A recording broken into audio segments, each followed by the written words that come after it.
أخليت قلبي من سواك وملأت قلبي من هداك. أخليت قلبي من سواك وملأت قلبي من هداك. فرأيت كل سعادتي ورأيت عزي في رضاك. فرأيت كل سعادتي ورأيت عزي في رضاك. فتبعت يا ربي هداك.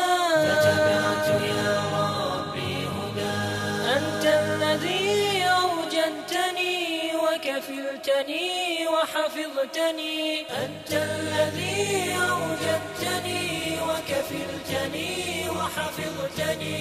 وبكل فضل زدتني والفضل ما صنعت يداك. وبكل فضل زدتني والفضل ما صنعت يداك. يا من قلبي من دعاك.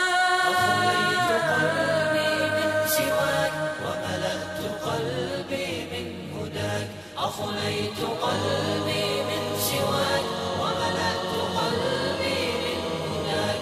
فرأيت كل سعادتي ورأيت عزي في رضاك. فرأيت كل سعادتي ورأيت عزي في رضاك. فتبعت يا ربي هداك. فتبعت يا ربي هداك. بهداك ربي أنعم ومن المتاعب يسلم. بهداك ربي أنعم ومن المتاعب يسلم.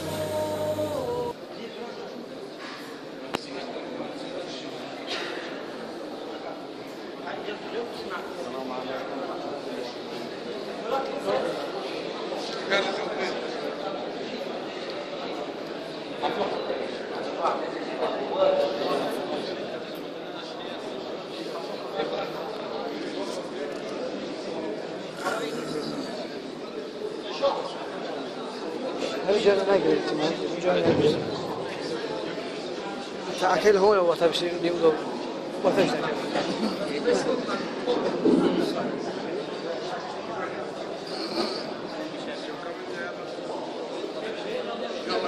كلهم هو جبشتري فنرجع نجبشتري. خير.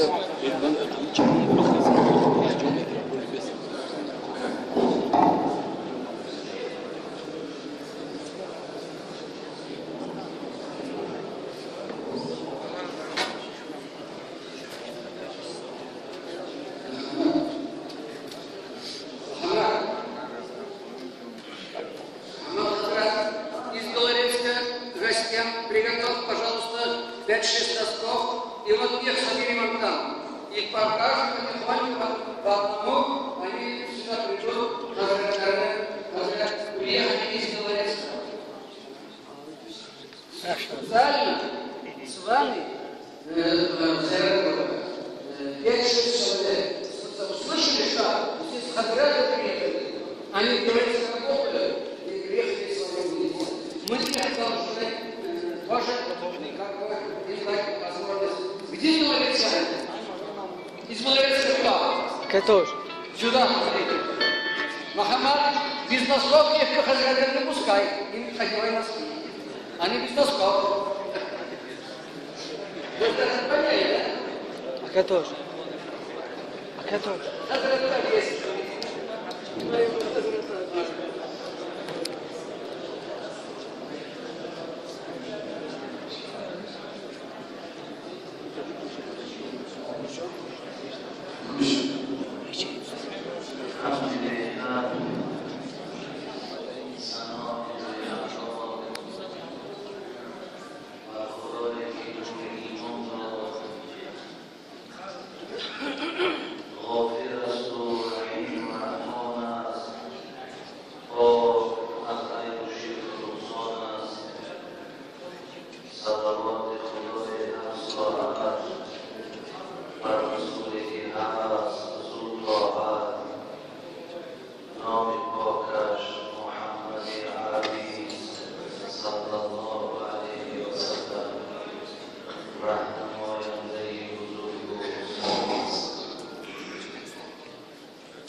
بسیاری مقصد و خواهش‌هایی هست که شما با کسی گفتن می‌توانید الله مهربان آن مقصدهای شما را هم اگر نیک باشد حاصل نکند.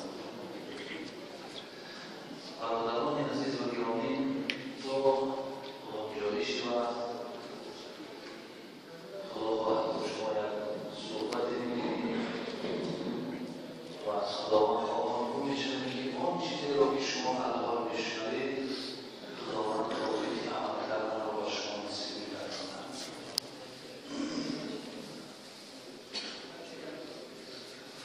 بیا این دل چو قلب کف با مرد خدا میشین. بیا این دل چو قلب کف با مرد خدا بنشین. گریزان شو ز غافل با گروه پارسا بنشین. ز زهر صحبت ناجنس کنعان غرق طوفان شد. برآ از غافلان نزد حضور اولیا میشین. چرا رنجوری این درد غفلت را نمیدانی؟ طبیبی حاذقت را یافته نزد دوا میشین. خدای مهربان رحمت کند حضرت مولوی جنونی را که این عزیز خدا هم خیلی و خیلی زحمت‌های زیاد در راه دین کشیدند و آخرالامر آمدن در تاجیکستان ما و شما الان مدفون شدند. و هر یک مصرعی که حضرت مولوی بیان می‌کنند برادران عزیز قسم به بزرگی خدا، هر یک مصرع شعریش یک کتاب فارسیه و خود حضرت هم بیان می‌کنند زی مضمون حدیث و از کلام الله اشعار قلم با سر داریدن یا از کام دعا می‌رفت. می‌گوید هرگاهی که شما این مصرع‌های مرا می‌خوانید یا گوش به اندازه فراموش نکنید که همه آنها معنای آیت قرآن و حدیث رسول است. برادران عزیز، چرا تا این روز نام سعدی، نام حافظ، نام بیدیر، نام مولوی جلال الدین رومی، نام مقصد مولوی جنونی تا این روز باقی است؟ برای که اشکال اینها، ایجادیات اینها از بین نرود، برای که اینها هم معنای آیت حدیث دارند. از آیت و از حدیثی گرفتن و یا در رشته نظم در آوردن از خدا امید است که تا روز قیامت نام اینها از بین نرود. این عزیز خدا چی میگوید؟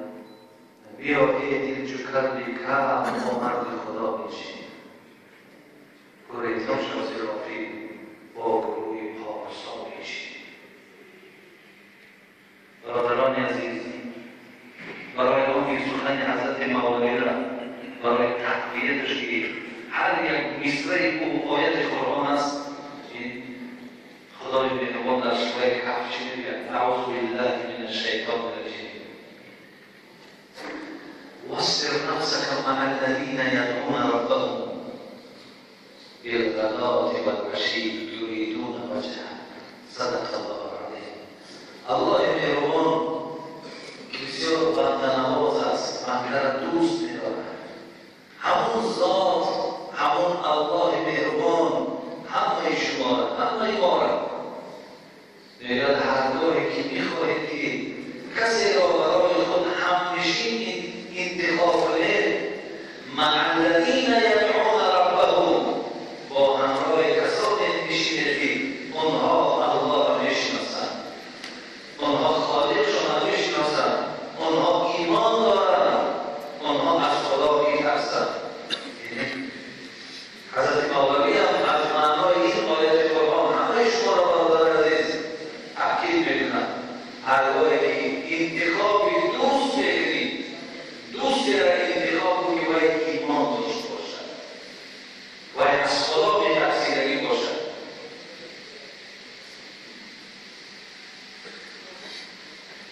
گریزان شد زیرافی با گروه پاراسان پیشین و دیگر از غافلان گریزان شد از آن کسی که از خالیشون می‌ترسد از آن کسی که آشکارا در پیش پروردگارش قاصر و گنهکار است گناه می‌کند با او هیچ وقت شریک نشو هیچ وقت با او رفیقی نکن این دلالتی قرآن است این سخن خدا و رسول است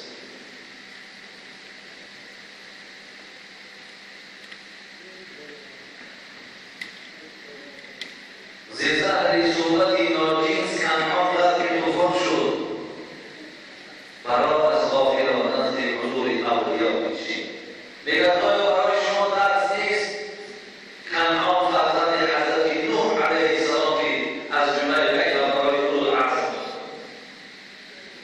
بچه پیغمبر میگه میدانید که همنشین‌هاش کی بود میدانید که بچه خاطر پروردگار او را از خاندانی از دموی حضرت نوح خلق برای چی؟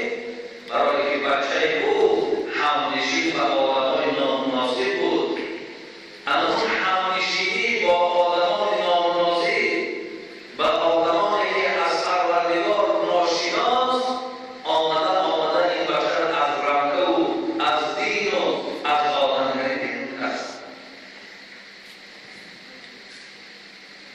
وقتی تفسیر حسینی میخوانیم حسین واعظی هاشمی در تفسیرش میگه پسر نوح با بدان بنشست خاندان نوبتش گم شد سر اصحاب کهف روز چند پی نیکان گرفت و مردم شد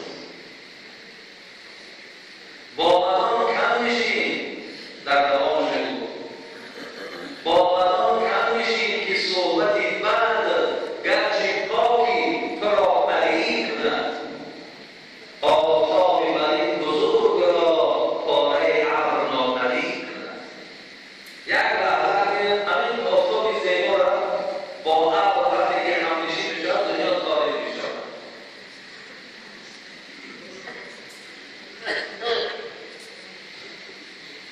از این خاطر ما رفیق در عالم دارد که با اینها نباشیم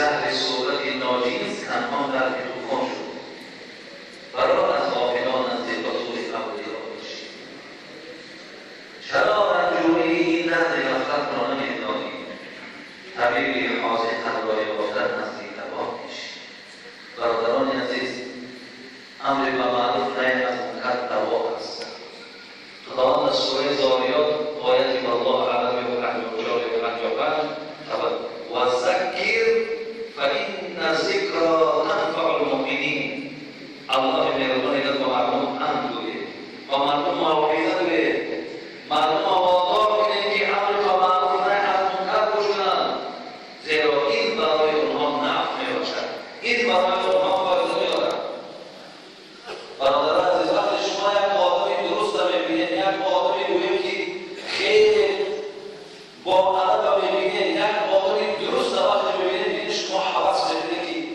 که ای کاش ما مثل همون آداب داشته باشیم مثل همون گوییم راه درست و عقل و فراست داشته باشیم انا همون اگر جستجو کنید همون آدم همه همین برکات و همین خصوصیت های خوب هم از توش امر به معروف نهی از منکر دریافت است و همین دادرای شما در ملک مردمه در اینجا هر یک لحظه های خود را اولا هوشیاری کنه از دست کنید دوم به هیچ وقت به انسان بیگانه باور تکیه نکنید دیگر این که برای خودتان در اینجا آدمان مناسبی را برای خود همنشین انتخاب کنید تا از پشت اینها با شما در ما فلاکت و حراکت نزنید شیخ سعدی را خدا رحمت کنه میگفت گر از صف ناپاکان آیی به صف پاکان فتح دو جهان این است غافل منشین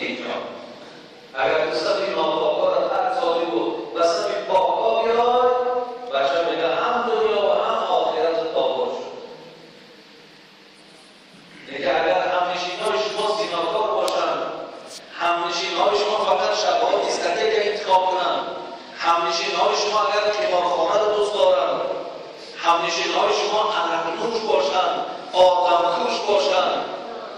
پس یقین داریم برادران عزیز که شما هم در راه همونها هستید. شما هم از اونها یکان کمی ندارید.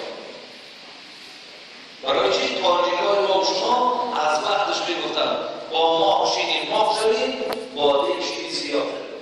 این از حدیث گوهربار رسول اکرم صلی الله علیه وسلم است که پیامبر میگفت انما مثل الجلیس الصالح و جلیس السوء كحامل المسك والنافخ الكير. میگفت همنشینی با انسان خوب و انسان ناخوب مثال دکان عطرفروش است یا دکان آهنگر. هر کسی با آدمان خوب بنشیند همچنان است که در دکان عطار است. اما ان یحذیک، اما ان تبتاع منه، اما ان تجید منه ریحا طیبة. اگر وقتی که شما در دکان عطار که آمدید یا عطر میخرید یا همون دکاندار با شما عطر هدیه میکنند، نخریدینم حتی باقی نکرد تجید منه ریحا طیبة. بوی خوشی دکان در شما میزند. همنشینی خوب الان ولی همنشینی بددادر اینجا بسیار کنافی الکیر اما ان یحرق الثیاب اما ان تجید منه ریحا مبدلة. اول نگاهی که دکان آهنگر که در آمدید یا لباس میسوزد یا اگر لباس هم که احتیاط کردید بوی بدی آهن در مشاهد میزند. همین کروبایی که انتخاب بکنید در انتخاب کردن همون گرد و نام و شبسیا احتیاط کنید. شما ببینید وقتی بگیرید بازار یک چیزی را که وقتی شما خریداری میکنید احتیاط بکنید چیزی خوب بگیرید. خواه ماشین خواه لباس خواه خوردنی خواه پوشیدنی.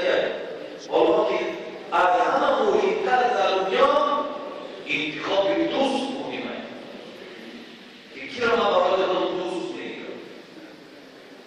در قرآن برادر عزیز کیسه میاد در سوره فرقان اعوذ بالله من الشیطان الرجیم یوم یعض الظالم علی یدیه یقول یا لیتنی اتخذت مع الرسول سبیلا یا ویلتا لیتنی لم اتخذ فلانا خلیلا لقد اضلنی عن الذکر بعد اذ جاءنی وكان الشيطان للإنسان خذولا. صدق الله العظيم. برادران خوب و دقت باشید. خداوند در روز قیامت عز به معنای گزیدن است.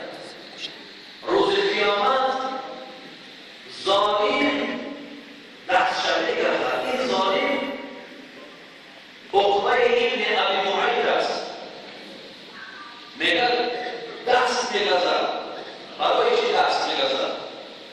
چی کار کردی دست میگذارد؟ چرا پشیمان است؟ چرا حسرتی است؟ چرا که او راه جنت برای مسدود شد و خدا او را رسول جهنم بود؟ اگر یوم یعض الظالم علی یدیه یقول یا لیتنی اتخذت مع الرسول سبیلا. عقبه ابن ابی معیط در قیامت میگه انگوش میگذارد، دست میگذارد. تا چه خاطر؟ میگفتند که ای کاش در دنیا آخر من راه پیغمبر را گرفتم و دو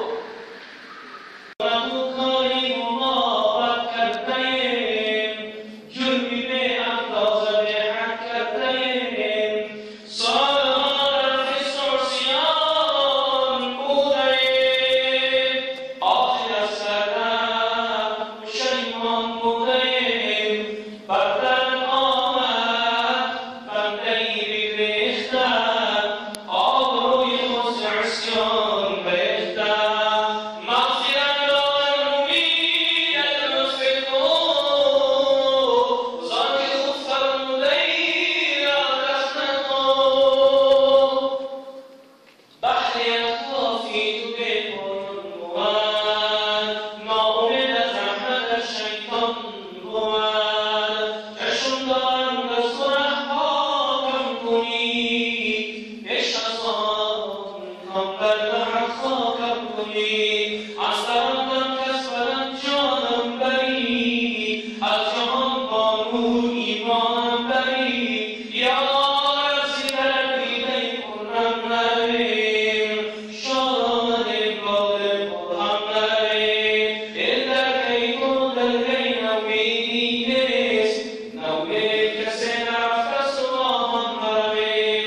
عليهم